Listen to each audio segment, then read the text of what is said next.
기준금리 추가 인하가 시작됐습니다. 그래서 앞으로 집값 어떻게 될지 한번 이야기해 보겠습니다. 이 한국은행에서 기준금리를 이제 2.75로 낮췄죠. 그러니까 이제 3.5에서 두 번 낮추고 조금 이제 쉬었다가 다시 이제 0.25를 또 낮추기 시작하면서 이제 2%대로 약 한 2년 만에 2%대로 기준금리가 이제 내려왔습니다. 근데 이 내려온 이유는 바로 이겁니다. 성장률이 이제 1.9 정도로 예측을 했었는데 한은에서 1.5로 더 낮췄어요. 그러니까 우리나라 올해 경제 진짜 쉽지 않다. 라는 경고가 너무 강하기 때문에 야 지금 다른 게 아니라 경제 성장률이 안 나올 것 같다. 그러니까 이게 지금 빨간불이다. 말 그대로 지금 엔진이 꺼질 것 같으니까 이 군부를 떼는 겁니다. 여기다 바람을 막 집어넣는 거예요. 이 금리 인하를 해가지고 강제로 심장이 안 뛸 때는 어떻게 됩니까? 이거 인공호흡도 하고 막 심장 뭐 갈비뼈가 부러지더라도 이제 심장 뛰게 압박을 해야 되는 거잖아요. 피가 돌게 하려고 금리 인하를 한다고 보시면 됩니다. 그래서 어떤 분들은 이런 얘기들도 막 하잖아요. 뭐 금리를 막 더 올려야 된다 이 상황에서. 뭐 부동산 살리려고 인하하냐 뭐 이런 얘기 하시는 분들이 있는데 그거는 좀 잘못된 생각인 거죠. 그러니까 부동산을 살리려고 인하하는 게 아니고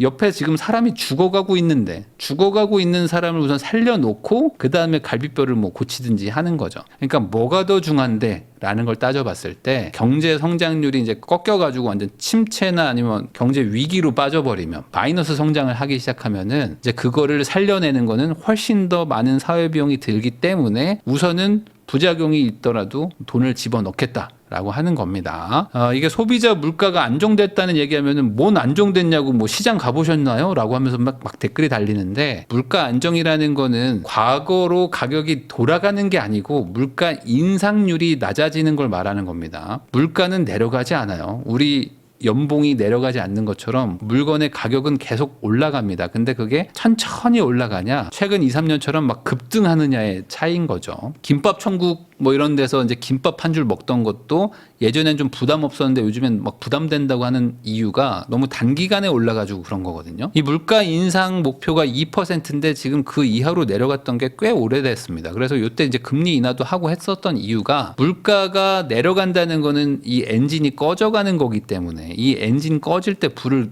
붙여줘야 돼요. 안 그러면 진짜 꺼지면 다시 엔진에 불 붙이는 게 너무 힘들다는 거는 일본을 보면 알 수 있는 거죠. 그래서 물가 상승률이 이제 2% 이하대로 왔기 때문에 금리를 이제 내릴 수 있는 여지가 있는 건데 다만 그게 이제 한국은행에서 걱정했던 거는 막 자산 시장으로 막 또 가니까 또 막 부동산으로 또 가잖아요. 우리나라 사람들은 80%가 다 부동산에 투자를 하고 있는 사람들이니까 돈 생기면 또 부동산 사러 갈까 봐 그게 걱정돼서 조금 지켜보려고 했는데 야 이거 안 되겠다. 라고 해가지고 우선 자산 시장에 돈이 가더라도 경기 부양부터 해야 된다. 안 그러면 직장, 뭐 자영업, 뭐 이런 것들이 다 이제 붕괴되기 시작하니까 이 회복하려면 더 많은 돈이 들어간다. 자, 그래서 지금 어떤 얘기가 나오냐면은 이 금리 인하 가지고도 안 된다. 지금 더 해야 된다. 그래서 지금 예산도 뭐 추경을 원래 뭐 하겠다 얘기도 있었지만 조금 돈을 더 풀어야 된다. 거기다가 뭐 SOC 산업도 뭐 더 돈을 막 풀어야 되고 상반기에 예산 많이 집행해야 된다. 뭐 이런 얘기들을 막 하고 있습니다. 그래서 지금 시장에 유동성을 공급하려고 상반기에 뭐 정부든 뭐 경제 뭐 주체들이든 다들 지금 이렇게 하려고 하는 것 같아요. 그만큼 지금 엔진이 꺼져가고 있는 거예요. 사람이 이제 지금 숨을 잘 못 쉬고 있는 거예요. 그러니까 인공호흡 해가지고 끌어올리겠다는 거죠. 자, 그러면 이제 자산 시장으로 돈이 가는 게 걱정인데 이거에 대해서 이제 금감원장이 이런 얘기를 합니다. 가계대출 쏠림이 이어지지 않게 관리를 해야 된다. 그래서 내가 관리를 좀 하겠습니다라는 이제 의지의 표현을 한 거죠. 그럼 이걸 어떻게 관리를 할 것인가? 이게 사실은 이제 핵심일 텐데 이게 이렇게 갑니다. 그래서 다음 달 24일부터 수도권 디딤돌 버팀목 대출 금리를 0.2% 인상을 해요. 인상. 지금 금리를 계속 낮추고 있는 와중인데 금리가 올라가가지고 이 디딤돌이나 이런 것들도 같이 좀 올라가는 게 있거든요. 그래서 이제 금리가 내려가니까 그럼 같이 내려가나 했는데 지금 0.75를 낮췄는데 오히려 0.1을 올리는 거예요. 그러면 이 디딤돌 대출이 올라가면은 당연히 요 신생아 특례가 디딤돌의 확장판이기 때문에 같이 올라가는 거고. 그리고 이제 버팀목은 이제 전세 대출인데 전세 대출도 금리를 올린다는 거야. 그러면 그게 뭘까요? 한마디로 지금 이거는 이제 서민 대상으로 아니면 이제 청년 대상으로 이제 막 집을 사가지고 이제 사회생활에서 좀 안정을 좀 찾겠다고 하는 사람들을 대상으로 지금 금리를 올리겠다는 겁니다. 자, 그래서 아니 금리가 0.75가 내려갔는데 왜? 가계대출을 잡아야 되니까. 네, 가계대출 잡으라고요. 근데 왜 나를 때려? 이렇게 지금 사람들이 갑자기 지금 또 멘붕에 빠진 분들이 좀 있습니다. 금리 인하되니까 이제 여보 우리 영식이 태어나면은 이제 한 5월에 태어나니까 한 7월쯤에 집 살까? 이렇게 계획을 세웠던 분들이 있어요. 요 분들도 지금 약간 원투 이제 스트레이트 맞은 거야, 지금. 뭐지? 왜 나를 갑자기 때려? 자, 이유가 있습니다. 뭐냐면 정부가 말하는 건 이거예요. 이 기금 대출이라는 것 자체가 무조건, 무작정 금리를 낮춰주는 건 아니다. 근데 이게 시중금리랑 한 1% 정도의 격차를 좀 유지를 해야 되는데 최근에는 너무 낮았다. 그렇기 때문에 금리를 소폭 인상을 할 수밖에 없다는 겁니다. 자, 그런데 이 말이 조금 애매해요. 왜 그러냐면 근데 금리를 올릴 건데 지방의 준공후 미분양, 요거 이제 악성 미분양이라고 합니다. 그래서 다 지었어요. 이미 입주를 해도 상관없을 정도로 다 준공이 끝났는데도 안 팔린 거예요. 그 집을 만약에 네가 사잖아? 그러면은 0.2%를 깎아줄게 라는 겁니다. 자, 거기다가 우대금리를 막 이제 붙이고 하면은 금리가 막 팍팍팍 내려가는 게 있잖아요. 요것도 이제 통제를 합니다. 그래서 상한선을 적용을 해요. 그래서 실제로는 금리가 체감되는 게 조금 더 높을 수도 있어요. 이제 우대금리를 많이 받을 수 있는 분들도 상한선이 딱 걸려버리고 거기다가 이제 금리가 또 인상되니까 실질 체감은 이제 확, 야, 이거 뭐야, 금리가 왜 이렇게 높아졌어? 라고 생각을 하게 될 수도 있겠죠. 아마 이게 그런 걸 것 같아요. 지금 금리 인하 시기로 막 지금 가는 거잖아요. 그러다 보니까 소위 말하는 이제 뭐 한 5억대, 뭐 5에서 9억대, 여기가 이 정책 자금 빨로 막 거래가 막 됐었단 말이에요. 작년에도 그렇고 재작년에도 그렇고. 그러면서 거기서 팔았던 또 1주택자들이 뭐 9억 넘어가는 10억, 11억, 12억 이런 것들도 사러 오면서 밑에서 또 연쇄작용이 일어나서 막 거래가 되고 저기 상단에 막 비싼 집들은 어차피 대출 안 받으니까 저긴 또 저기대로 막 거래가 되고 하면서 작년처럼 또 거래량이 폭발하면 어떡하지? 라는 생각을 한 것 같아요. 그러다 보니까 금리 인하 시기에 오히려 인상을 하겠다라고 지금 말을 한 것 같습니다. 자, 그러면 사실 지금 이게 뭐 정부 입장에서 생각을 한다면 뭐 이거 말고는 없겠다라는 마음도 일부 들지만 사실 이게 답은 아닌데 무슨 소리냐? 지금 다주택자 규제가 커요. 지금 취득세도 막 13.4%씩 막 부과하고 있고 뭐 종부세도 뭐 당연히 부과하고 있고 뭐 이런 것들이 많다 보니까 지방에는 미분양들이 많잖아요. 그러면 그런 것들을 실거주로 살려고 하는 사람은 별로 없고 대부분 이거를 어떻게든 사가지고 세금 혜택 좀 있으면 사서 보유하다가 나중에 팔아서 이득을 봐야 되겠다. 라는 마음으로 이제 들어가는 다주택자들이 좀 있단 말이에요. 그러면 이 사람들이 이 악성 미분양을 분양받아주면 어쨌든 악성 재고가 하나 없어지면서 시장에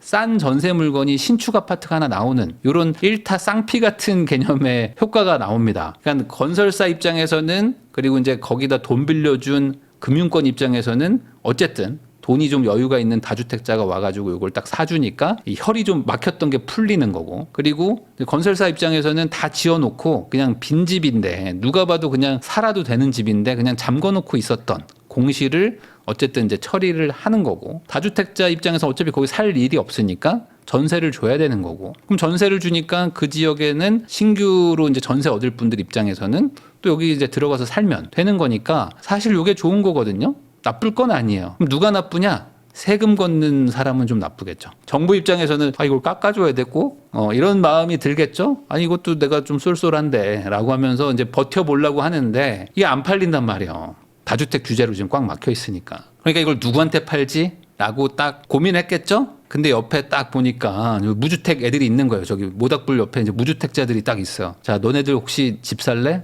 네, 저 집 살 건데요. 그래? 너 돈 얼마 있어? 저요? 저 지금 한 5억짜리 살 건데요. 그래? 그럼 너 지방 미분양 사라. 라고 얘기를 하는 거예요. 제가 왜 지방에 미분양을 사야 돼요? 야, 너 거기 사람이잖아. 너 대구 사람이잖아. 네, 저 대구 사람. 그러니까 너 미분양 사라고. 아니요, 저 그거 안 살 건데요. 너 사라고. 그러니까. 왜요, 제가? 야, 내가 금리 0.2% 올릴 거야. 왜 올려요, 형? 근데 네가 지방 미분양을 사면 0.2% 깎아줄게. 야, 0.4% 깎아주는 효과가 나는 거야. 괜찮지 않아? 라고 지금 강매를 하는 거지. 그러면 이걸 살까요, 여러분들? 안 사겠죠. 이걸 왜 삽니까? 그거 살려면 진작에 샀겠죠. 이미 할인 분양하고 막 하는데 안 된단 말이에요. 그래서 이거는 결국에 실거주자한테 팔 게 아니라 돈 잃어도 상관없으니까 한번 모험을 즐겨볼게요 하는 그 다주택자들을 꼬셔야 되는 건데 여기가 지금 꽉 막혀 있단 말이죠. 그러니까 지금 지방은 돈도 안 돌고 뭐 이래저래 그냥 다 좀 답답한 상황이라고 보시면 되겠습니다. 정부도 뭐 여기 말고는 답이 없어요. 지금 뭐 취득세 13.4% 내고 종부세 맞아가면서 그냥 이거 사실래요 하면 다주택자가 누가 삽니까? 2025년에는 기준금리가 한 1, 2회 정도 더 인하를 할 걸로 지금 추정하고 있습니다. 그래서 최근에 금통위원들이 한 3개월 정도는 좀 동결을 하는 게 맞지 않나? 이게 좀 과반수가 넘는 분들의 의견이었는데 그러면 이제 3개월 지나면 한 5월 정도 되는 거죠. 그럼 한 5, 6월에 뭐 한두 번, 길면 뭐 한 가을 정도쯤 가서 또 한 번 뭐 이런 식으로 해가지고 뭐 적으면 한 번, 많으면 2번 정도 금리가 좀 내려갈 것 같아요. 그래서 지금 시장에서 예측하는 거는 올해 말에 2%에서 2.25 정도로 지금 다들 추정하고 있는 것 같습니다. 그리고 내년에는 뭐 거의 2%에 가까운 수준까지. 지금 물가가 상승률이 많이 잡혔잖아요. 그러니까 이 상황에서 상대적으로 경제 성장률도 막 1% 초중반밖에 안 되는 악조건에 금리가 높다는 거는 시장에 좀 부담을 주는 거고 투자를 하게 만드는 걸 좀 주저하게 만들기 때문에 금리를 어떻게 좀 내리려고 할 것 같습니다. 다만 금리를 내리면 당연히 응급처치를 하면은 갈비뼈에 금 가듯이 부작용들이 막 생기는 거죠. 지금 기준금리가 낮아지면서 그리고 낮아질 걸로 예측을 하면서 시장에서 특히 이제 은행들은 빠르게 예금금리를 낮췄습니다. 그래서 지금 이미 2%대 예금금리를 적용받고 있어요. 이 예금금리가 2%라는 거를 딱 보면 어떻죠? 야, 돈 여기다 좀 은행에 넣어놔야겠다라는 마음이 잘 안 든단 말이죠. 그래서 금리가 낮아지면 낮아질수록 시장의 유동성이 더 늘어나기도 합니다. 이 돈이 어딘가로 또 갈 거예요. 이 우리나라가 이제 가계부채가 막 1900조 이런 얘기 하는데 가계, 일반 개인들이 또 돈을 가지고 있는 게 한 2000조가 넘습니다. 그래서 우리는 뭐 이게 1대1로 매칭되는 건 아니지만 개인들이 가지고 있는 예금으로 빚을 갚으면 빚이 다 갚아지는 나라예요. 그만큼 우리나라는 순자산이 많은 나라거든요. 그러다 보니 잠들어 있는 돈이라고 할까? 이게 또 한 몇천 조가 있어요. 이게 이제 또 이제 슬슬 움직일 거란 말이죠. 이제 금리가 낮아지니까. 그러다 보니 지금 이제 한켠에서는 은행들이 이자 장사한다고 욕을 많이 합니다. 근데 은행들은 항상 이제 욕을 먹는데 기본적으로 이제 이게 돈놀이를 하는 거는 우리나라 사람들이 좋아하지 않거든. 근데 이제 은행들도 이제 입장이 있어요. 왜 그러냐면 좀 억울할 수도 있는 게 이 예금 금리는 계속 내려가요. 왜냐면 기준금리도 내려가니까. 그래서 같이 대출금리도 낮춰야 되는데 대출금리를 낮추지 말라고 그랬어요. 누가 그랬죠? 우리 형들이 낮추지 말라고 그랬잖아. 대출해주지 말라고 작년 이제 9월부터 해주지 마 하면서 막 다 막으라고 했잖아요. 그래서 어떻게 합니까? 사람들이 막 대출 받으러 막 쏠려오는데 이 사람들이 뭐 너도 나도 물건 사겠다고 하는데 물건을 안 파는 방법은 어떻게 하면 돼요? 이제 가격을 높여버리면 되거든요. 그래서 금리를 확 높여놓고 지금 계속 대출해주지 말라고 그래서 12월, 1월까지 이렇게 끌고 왔는데 이 기준금리는 계속 낮아지니까 예금금리는 이제 낮췄단 말이죠. 그러니까 너 왜 이자 장사하냐? 대출금리를 낮추란 얘기입니까? 근데 대출은 해주지 마. 그러니까 이제 은행 입장에서도 좀 난감한 거죠. 근데 이게 이제 끝나가는 것 같습니다. 그래서 지금 정부에서도 뭐 여야 할 거 없이 정치인들도 다 지금 금리 좀 낮추라고 다들 얘기를 하고 있어요. 근데 대출은 해주지 마 이러고 있습니다. 그래서 은행들이 어떻게 선택할지 모르겠지만 아마 뭐 짜증나 그냥 낮춰 이렇게 할 가능성이 높습니다. 왜냐하면 3월이고 이제 본격적으로 은행들도 영업을 해야 되거든요. 자, 금융위원장이 이런 얘기도 했습니다. 시장 원리에 맡길 때가 됐다. 그러니까 이제 금리 낮춰지는 것만큼 시장 금리도 낮춰야 된다. 그러니까 이제 시장에 돈을 좀 풀 수밖에 없다는 거예요. 왜? 지금 경제 성장이 너무 낮아지니까 이 경제 성장률이 계속 차갑게 식어가니까 이걸 끌어올리려고 한다고 보시면 되겠습니다. 자, 3월부터 금리 인하가 이제 본격적으로 좀 반영이 좀 되겠죠? 그러면은 이제 주담대가 이제 3%대로 이제 다시 내려온다고 보시면 되고, 이게 금리가 한 번, 두 번 더 내려가면은 이제 한 작년 초중반처럼 3% 초중반대 주담대도 이제 슬슬 나올 수도 있을 것 같아요. 영업이 좀 본격화가 되면. 지금 그 토지거래 허가구역이 풀린 곳들은 매도자 절대우위 시장으로 지금 가고 있거든요. 그래서 이 기세가 생각보다 꺾이지가 않네요. 보니까 뭐 아주 막 패닉에 빠졌던 뭐 지난주의 느낌까지는 아니지만 그래도 이제 이 정도는 당연히 받아야지라고 지금 굳어지고 있는 거고, 앉은 자리에서 5천만 원 올린다 뭐 이런 얘기가 나오는 게 실제로 사실인 이유가 굳이 팔아야 될 이유도 없는 거예요. 이게 지금 조금 꼬여버린 게 파는 분들도 이걸 팔고 무주택으로 가려는 게 아니라 이거 팔고 다른 동네 가려고 계속 보고 있는 분들이거든요. 근데 저 동네도 이미 올라버렸어요. 그러니까 저 동네가 빠지고 우리 집이 비싸면 빨리 나도 팔고 절로 가겠는데 저기도 올라버리고 우리 집도 올랐기 때문에 어차피 지금 쉽게 못 간단 말이에요. 그러면 좀 더 받아야 되겠다 라는 식으로 지금 약간 기싸움을 하고 있는 상황이라고 보시면 되겠습니다. 일주일 지났는데 뭐 가라앉는 분위기는 아닌 것 같아가지고 거기다가 지금 기준금리 인하까지 오늘 발표가 났잖아요. 그래서 당분간 요 기세는 조금 더 퍼질 것 같고 주변 지역으로 좀 갈 것 같습니다. 이제 토지 거래 허가 구역인 데가 다 20억에서 30억대인 동네들인데 그 옆 동네에 다 15억에서 20억 정도 하는 아파트들이 다 붙어 있어요. 그러니까 그쪽으로 좀 갈 것 같다. 지금 서울은 그러니까 작년에 대출 규제하고 막 이러기 전에는 6에서 10억대들도 막 올라가고 뭐 15억 넘는 것들도 막 같이 가고 막 이런 분위기였다면은 작년 겨울부터는 15억 넘는 아파트들만 올라가는 분위기입니다. 근데 이게 지금 연초에 딱히 뭐 바뀐 건 없어요. 계속 15억 넘는 아파트로 쏠림 현상은 계속되고 그리고 이제 뭐 30억 넘는 거에 더 쏠리고 50억 넘는 거에 더 쏠리고 이런 식으로 비쌀수록 더 쏠림 현상만 일어나고 있습니다. 이게 보면은 시황도 그렇고 참 정치 지형도 그렇고 뭐 정책도 그렇고 다 어떻게 이렇게 딱딱딱 여기에 맞춰가지고 그렇게 하는지 신기할 정도로 지금 타이밍이 겹치고 있는데 뭐 토지거래 허가구역도 풀고 뭐 계엄도 하고 뭐 탄핵도 하고 지금 뭐 금리 인하도 하고 이런 것들이 뭐 정책은 안 바뀌고 그러니까 말 그대로 일방통행으로 계속 밀어붙이고 있는 거야. 서울 집값 상승으로. 그러니까 이제 똘똘한 한 채가 막 극에 달하고 있는 거라고 저는 봅니다. 이걸 어디서 볼 수 있냐면 이제 지방 광역시랑 이 서울이랑 비교해 보면 제일 쉽게 이해가 됩니다. 보면 요게 서울이거든요. 요게 서울입니다. 서울이고 나머지 뭐 광주, 뭐 인천, 부산, 대구 뭐 할 거 없이 다 빠지거나 횡보하는 수준이에요. 뭐 인천 정도나 조금 횡보하고 있는 거지. 나머지 지방 광역시들 다 지금 하락세잖아요. 하락세가 지금 엄청 오래 가고 있습니다. 벌써 한 2년 넘게 하락만 하고 있는데 서울만 탁 튀어가지고 지금 상승하고 있어요. 서울만. 그러니까 한마디로 서울 빼고 나머지 웬만한 지역은 다 하락하고 있다. 근데 지방 규제를 계속하고 있다 이겁니다. 지방에 규제가 뭐가 있습니까? 라고 생각하시는 분들이 있는데 서울과 지방을 같은 법체계로 두는 것 자체가 지방을 규제하는 거죠. 그러니까 지방에 혜택을 줘도 지방으로 잘 안 가는데 지방이나 서울이나 어차피 한 채만 살아. 뭐 두 채까지는 봐줄게. 뭐 지방에 사든 서울에 사든 취득세 똑같아. 뭐 지방이든 서울이든 대출 똑같이 해줄 거야. 이렇게 하면 누가 지방에 사겠습니까? 그러니까 지방은 혜택을 주고 서울은 규제를 해도 이게 서로 싸움이 될까 말까인데 똑같은 규제를 하고 있으니 이게 지방만 규제하는 거와 똑같다라고 보시면 되겠습니다. 그러니까 지금 서울만 튀고 있는 거야. 나머지는 다 지금 힘들어지는 거고. 자, 그러면 이게 계속 가냐? 당연히 그러지는 않을 것 같아요. 올해 정도에는 키 맞추기 현상이 좀 나타날 거로 저는 예상하는 게 이제 본격적인 시장 금리 인하입니다. 작년, 재작년은 금리의 동결 시기였고 이제는 금리 인하 시기로 가는 거거든요. 그러면 금리 인하라는 건 어쨌든 시장에 돈이 풀리는데 이 돈은 무조건 한쪽으로만 갈 수는 없어요.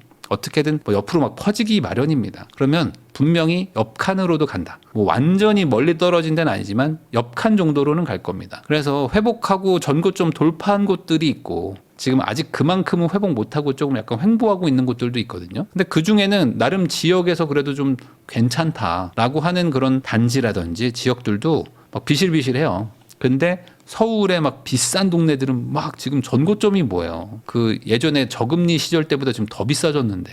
그러니까 이런 격차가 막 벌어지니까 야 저게 끝도 없이 갈 것 같다라는 생각이 드시겠지만 그러진 않을 것 같아요. 그렇지만 사람들은 당연히 이제 상승하는 거를 따라 사고 싶죠. 그게 마음이 편하고 그리고 당장은 또 이게 맞아 보입니다.